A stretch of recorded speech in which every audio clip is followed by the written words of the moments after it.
Hey guys, check out my newest acquisition and my newest build project. This is a Multiplex Twinstar version 2, and I guess this is kind of newish in the sense that it's what they call the Summer Splash edition. I don't think it's been around for all that long, but that's just a matter of the decals. So anyway, I have wanted to build another twin for a long time, and my choice was this Twinstar. Now, during my build process, which had taken forever due to having too many other obligations, but finally I'm here, I've looked a lot towards a channel called Dave Merck Productions. Dave, I'm really sorry if I mispronounced your last name there. Anyway, you should really check out his channel. He has a ton of really good build videos, including a build series on the Multiplex Twinstar. So I've looked to his channel and other channels and obviously used my past experiences from other airplanes as well, and I've built this thing and I'm super happy with it. And the plan is to fly a maiden flight today, so I'm going to show it off now and throw it on the table and give sort of the walkthrough while it's new and pristine, just in case something goes horribly wrong while trying it out later this afternoon. So let's dig into it. Okay, so my walkthrough has to start somewhere, so I guess the propulsion system is as good a place as any to start. So I have these motors that I didn't buy specifically for this project. I actually recycled some motors from some other airplanes that I have already that have received motor upgrades. So these are Horizon Hobbies Park Zone motors. They're 960 kV. And these came out of a Park Zone F4U Corsair and a Park Zone A5 Icon. So those are the original motors, and they're only supposed to be run up to 3S. I'm gonna take my chances on 4S on this airplane. And I'm using the ESCs that came with the motors in the original airplanes also. So they're from Horizon Hobbies. And I figure as long as the amp draw isn't too high, the motors really care mostly about the wattage, what kind of power they're seeing, not the exact voltage. So I'm going to take my chance on running these on 4S, and this isn't going to be a flat-out type of airplane anyway. So I'll report back on how that works out for me.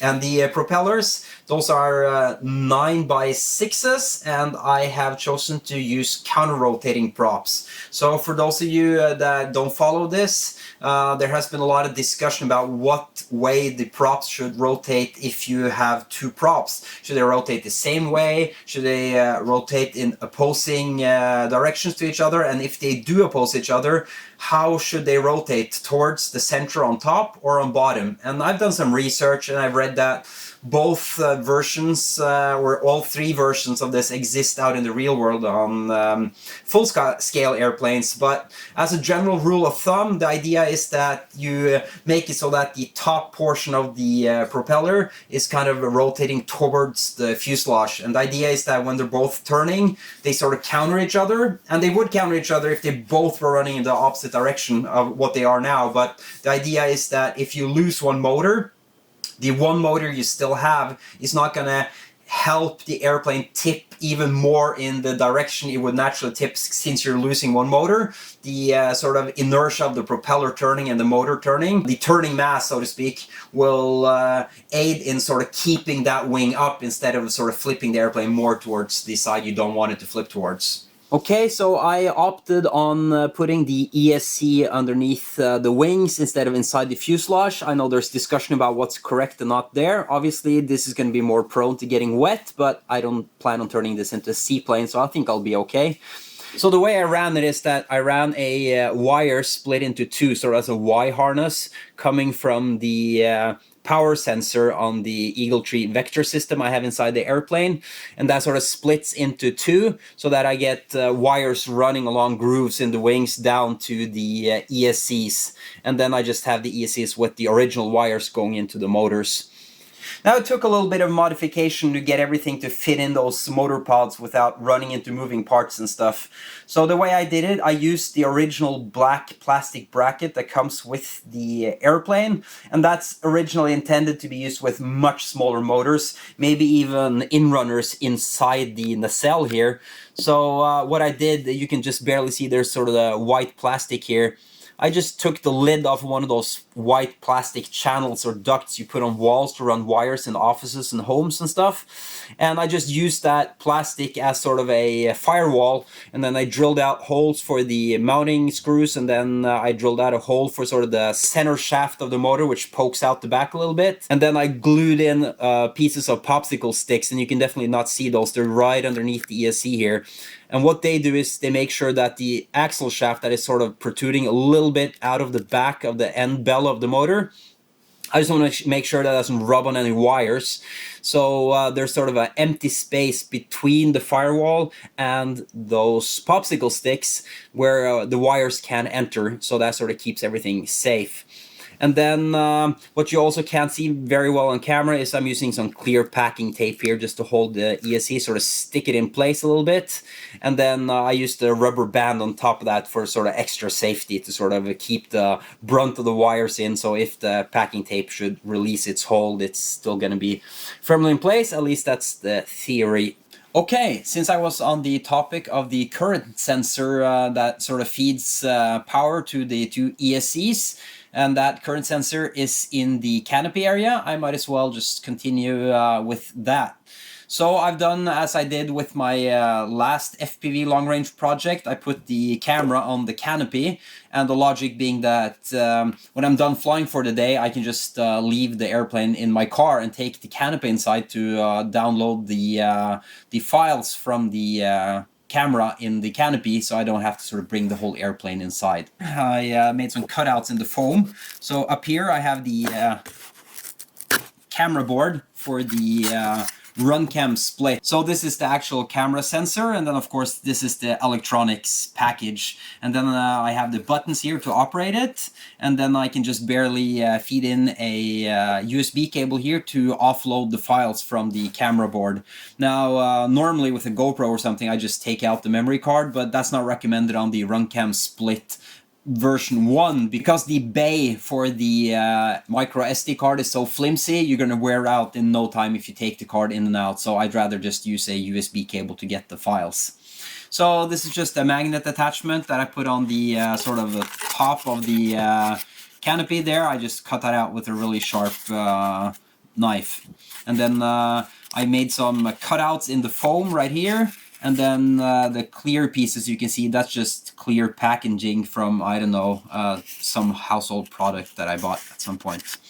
And then the camera is actually on this sort of slidey thing here, and that's just because I haven't completely decided exactly where it needs to be, and maybe I need to find a different solution. But the idea is that I sort of wanted to keep the canopy visuals as intact as possible, like this.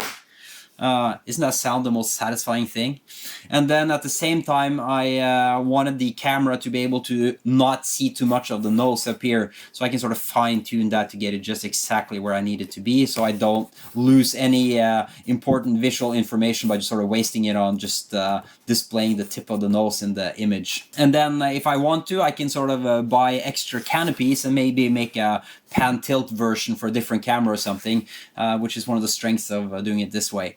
And now to take off the canopy itself, it's also attached with a magnet, and it's kind of a strong magnet, so I need to sort of use some force, and then as not to sort of dig apart the foam with my fingers as I do it, I've reinforced it here with some packing tape. So let me see if I can get that off.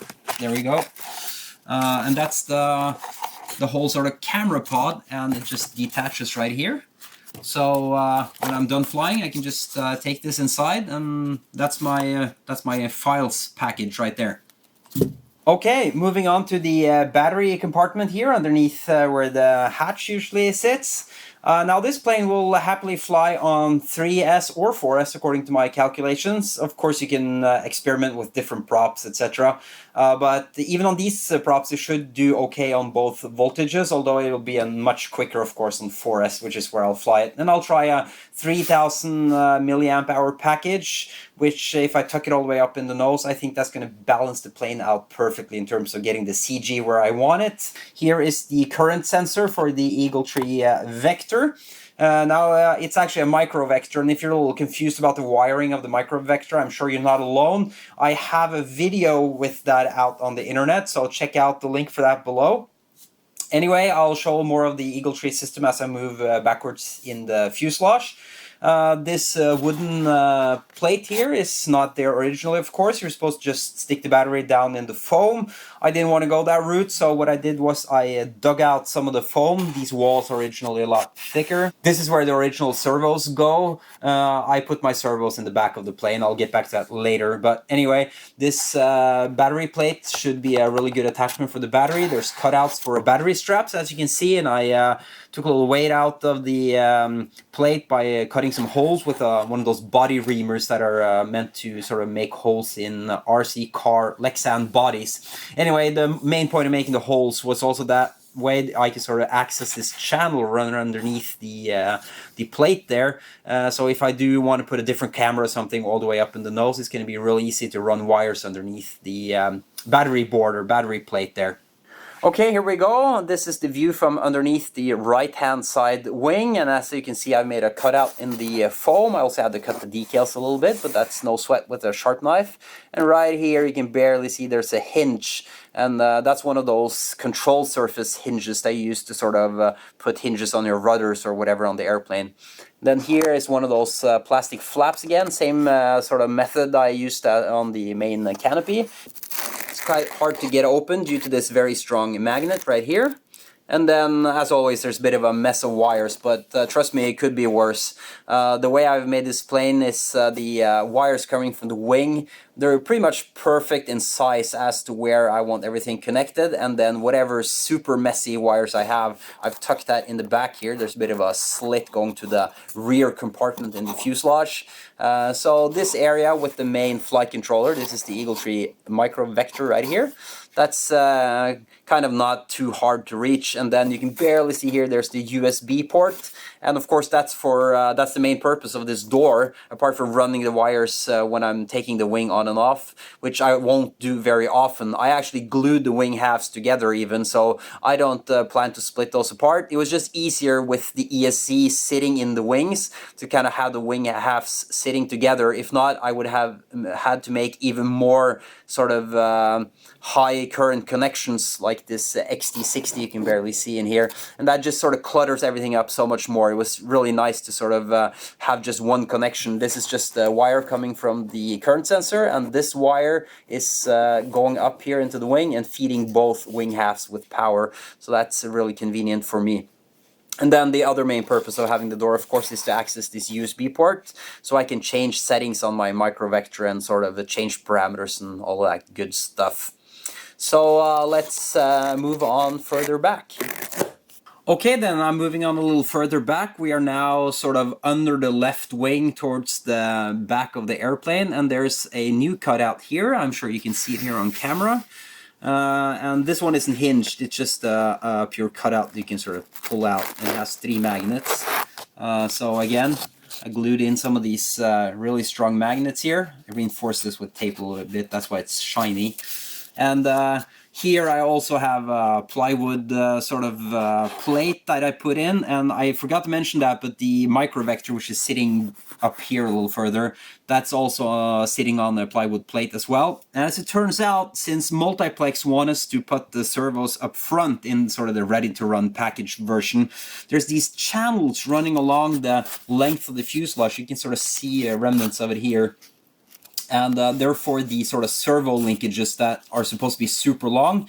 Again, I put my servos in the back, so that's not an issue for me. But anyway, what I was getting to is that these sort of slits in the side of the fuselage, they are really handy for these plywood plates to mount on. I use some Velcro here. I stole another tip from Dave Merck. I put some drops of CA to sort of make the sort of outer surface of the plywood as sort of hard and as saturated as possible, so the Velcro tape sticks better. While on the plywood plate for the battery, I just put some strips or drops of hot glue on there because that's very high friction. It helps for the battery from sliding around. This is sort of the main wire area, and I sort of tuck all the untidiness from up here where the microvector is sitting all the way back here and gets it out of the way, and it's really easy to get to. If I want to sort of check a wire or something, it's really easy to just fish it out of here and have a look at it. And that's the GPS puck, of course, which is working in conjunction with the flight controller, and I'm hoping it can get a satellite fix which is good enough through the foam of the fuselage, but I'm really hopeful for that.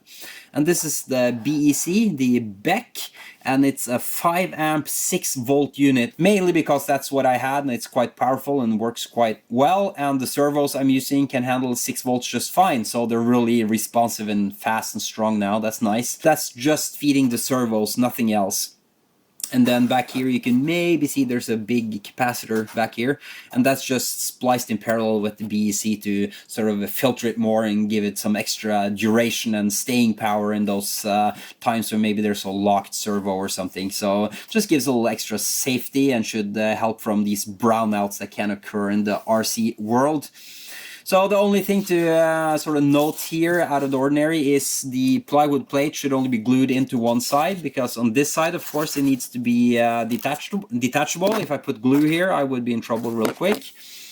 And then the wires for the tail are sort of run here through here, and when you sort of build this area, you have to sort of understand what you're doing and sort of make a 3D model in your head, because you can't just make this cutout after you glue the fuselage halves together. You sort of need to be ahead of your game.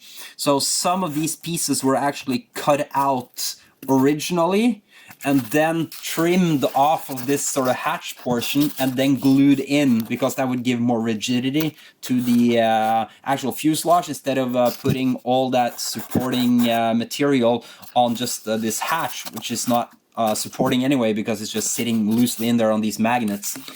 And also it needs to be possible to run wires further back in case something goes wrong on the tail and I need to change the servo or something. It's going to be a bit of a nightmare to change out wires that way anyway, but at least I have a plan for how it could be done. So I'm going to flip the plane over and show you the third and last opening in the fuselage, which is sort of a little bit out of the ordinary. Okay, so that's the last opening in the fuselage. We are all the way back towards the tail, and if you see here, it looks like it's just a plain opening. There's actually clear packing tape over it, so it's sort of aerodynamic and nice. But you can see servo wires in sort of this compartment here, and the idea, of course, is as I was building the plane, and then maybe later if I have to service something, I can take this packing tape off and then just use some long-nosed tweezers and sort of fish wires through here, sort of help them reach into the compartment, which is a little bit further up front in the airplane. So I just cut that out with a knife and didn't bother with making a hatch there, as I think the tape is doing just fine. Moving on to the tail end of the airplane, you can see right here I have embedded a servo for the rudder right here. I have kind of discovered a technique that I find really helpful when making these cutouts. I know you can do different things. I've experimented with using a hot tool to sort of melt out the square, and that becomes really sturdy as well.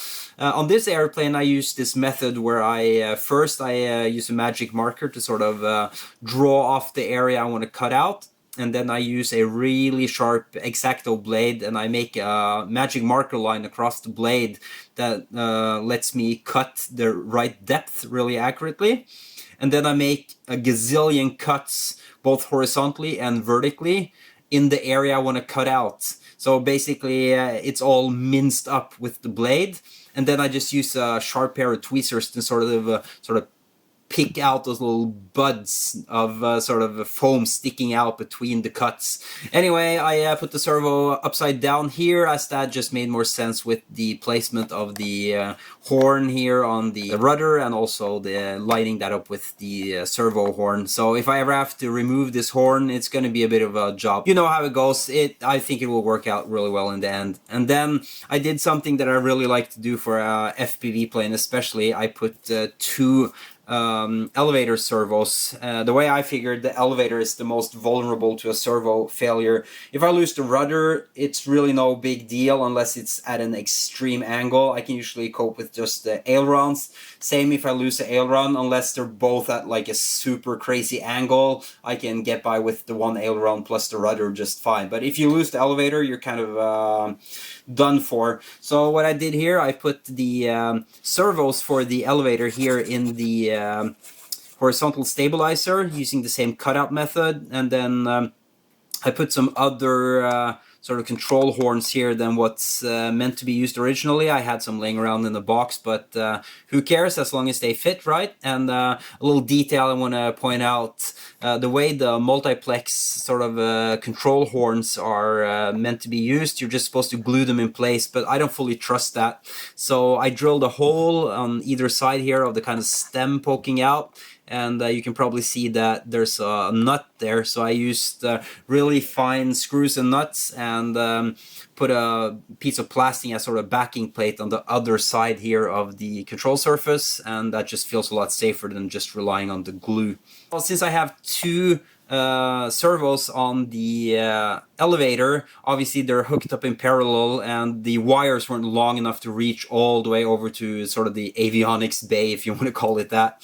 So I did have to make some extensions, and those extensions are right here underneath the vertical stabilizer. So I had to sort of cut out some foam from both the fuselage and the inside of the vertical stabilizer to make room for those connections to be there without getting all gunked up in glue when I glued the pieces of the fuselage together, and then when I glued in the vertical stabilizer.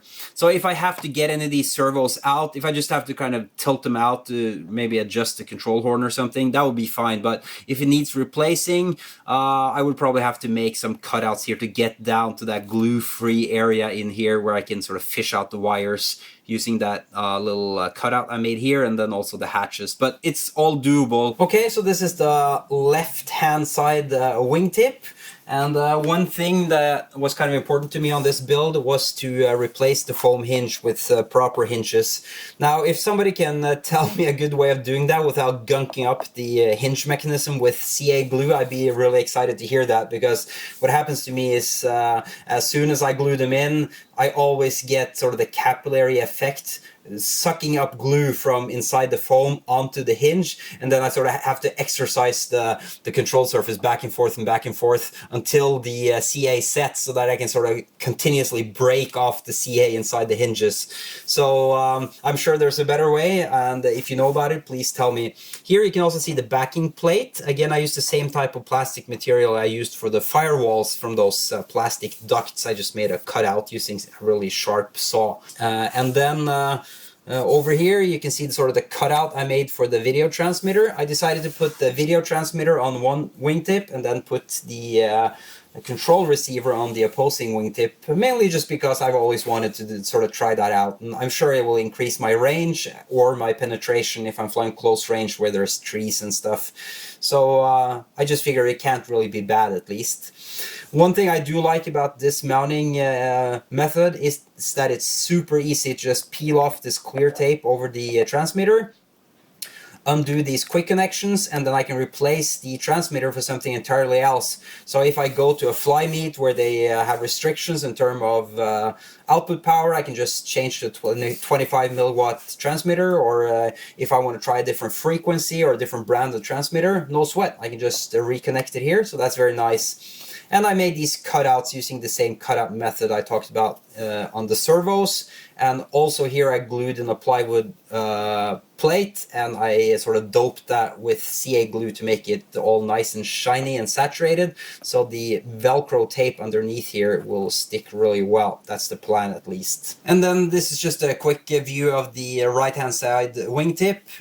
This is where I have the EC UHF receiver unit with the original antenna. I could easily make a hole in the wing and use a dipole, and I might do that in the future, but I'll try it like this for now. And then here is just one single servo connection. You can't see it that well through the decal, but this is using SPPM, so all control signals, of course, are embedded in one wire, which is really nice when you have this mounted remotely like this. So all the control signals are leaving the receiver using this one wire, and that's running through a groove on the underside of the wing, and it's going into the flight controller. And then, of course, the flight controller distributes all the signals to the servos and the ESCs for motor power. And then there are 2 AUX outs on the microvector that I'm not using currently. So if I do decide to make like an alternative canopy pod with pan and tilt servos for a different camera, then I'll be using those AUX outputs, and they will be really handy because they are right behind the canopy area, so it'll be easy to wire them as opposed to having to run wires all the way from up here. And then I just quickly want to touch on how I wired the power for this. There's many ways to do this, of course, and I'm sure there's no right and wrong. And I still have to fly this and see at distance if my setup is noise-free enough that it works, even when I'm getting into the realm of really weak signals that have to be picked up by the antennas. But generally, the way it's hooked up is that the 5-volt bus of the microvector PSU unit, that's only powering the FPV camera with 5 volts, the Runcam Split version 1, and also it powers the internal 5-volt bus of the microvector itself, making it operate. And then I have a 6-volt BEC in one of the cutouts in the fuselage, and those are only supplying voltage for the servos and nothing else. And then the video transmitter on the left-hand wing, that's being run right off the flight battery, which is 4-cell, and it will run just fine on 3 cells if I want to fly the plane that way. So that's sort of direct feed, and I've connected that to the microvector PSU unit, but of course I've connected it on the output side of the amp counter and not on the input side, meaning that whatever the power the video transmitter is pulling, that's being counted in my OSD display as well. And the same thing goes for the 6-volt BEC. That's also getting its power from the output side of the microvector PSU and battery counter unit. So it's still battery voltage, but it's being counted in my OSD. That's kind of important to me. And then that just leaves this guy right here, which is sitting all the way out on the wingtip, and that needed 5-volt to operate and nothing else. There's no current really running here, only whatever is needed to make this unit run, but it's not powering any servos. They are getting their 6 volts directly for somewhere else. So just I did a quick and dirty, and I'm hoping that will be okay. I just pulled 5 volts from the ESC closest to here, which is right out of frame here. Right out of frame here in the nacelle, there's an ESC, and that's providing 5 volts. That's not going to anything because I'm not using the BECs in the ESC. So I'm just sort of stealing off 5 volts from that to operate this thing right here. Here's something I noticed when I first mounted the first motor mount on the airplane. I was afraid that I kind of managed to glue things in at an incorrect angle. Because I could tell the motor was sort of poking to the right side of the airplane. So I figured that was kind of weird, and I wanted to sort of research that, so I made an online search on that, and I read a little bit back and forth. And it seems that most people are in agreement that this airplane flies better when the motors are tilted to the right side a little bit, as do many airplanes. So I accepted that as fact, and wouldn't you know it, when I glued in the other motor, that seemed to line up in the grooves of the nacelle perfectly, yet still it gave me an angle to one side, and telling me that this is probably the way it's supposed to be. So, I mean, I'll see once I fly this, but for now I'm pretty optimistic that this is actually just going to help the airplane fly better. I am sure it's in relation to sort of countering torque roll. How that's going to work out when I have opposing rotating propellers instead of both rotating one direction, I'm a little unsure, but time will show.